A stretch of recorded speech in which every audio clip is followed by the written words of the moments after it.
Hello friends, welcome to my channel Compass 360. বন্ধুসকল আজিৰ এই ভিডিঅ'টোত ভাৰতৰ জাতীয় পতাকা সম্পৰ্কে আলোচনা কৰা হৈছে। ভাৰতৰ জাতীয় পতাকাৰ ৰং তিনিটা। ওপৰত গেৰুৱা, মাজত বগা আৰু তলত সেউজীয়া।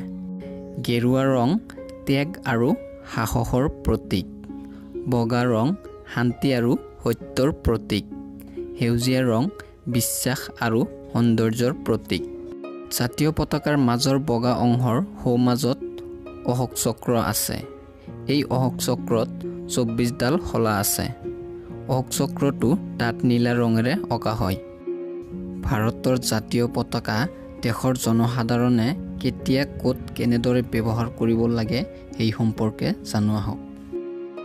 প্ৰত্যেক ৰাষ্ট্ৰৰ জনসাধাৰণে নিজৰ জাতীয় পতাকাক সন্মান কৰাটো এক পবিত্ৰ কৰ্তব্য। জনসাধাৰণৰ কাৰণে জাতীয় পতাকাখন সন্মান আৰু গৌৰৱৰ সম্পদ।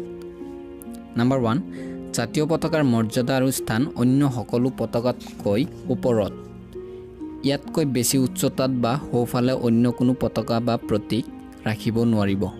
নম্বৰ 2, জাতীয় দিৱসত মানুহৰ ঘৰে ঘৰে পতাকা উত্তোলন কৰিব পাৰে, কিন্তু সূৰ্যাস্তৰ পূৰ্বে ইয়াক নমাব লাগিব।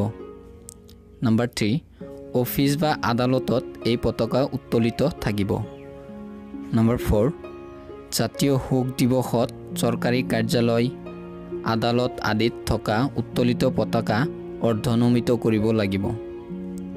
নম্বৰ 5, বিজ্ঞাপন বা ব্যৱসায়ৰ উদ্দেশ্যত ইয়াক ব্যৱহাৰ কৰিব নোৱাৰিব। নম্বৰ 6, কোনো শোভাযাত্ৰা আদিত ৰাষ্ট্ৰীয় পতাকাৰ লগত অন্য পতাকা থাকিলে ৰাষ্ট্ৰীয় পতাকা সকলোৰে আগত থাকিব লাগিব। বন্ধুসকল, যদি ভিডিঅ'টো ভাল লাগিছে লাইক কৰিব আৰু এনে ধৰণৰ নতুন নতুন ভিডিঅ' পাবলৈ হ'লে এই চেনেলটো ছাবস্ক্ৰাইব কৰিব।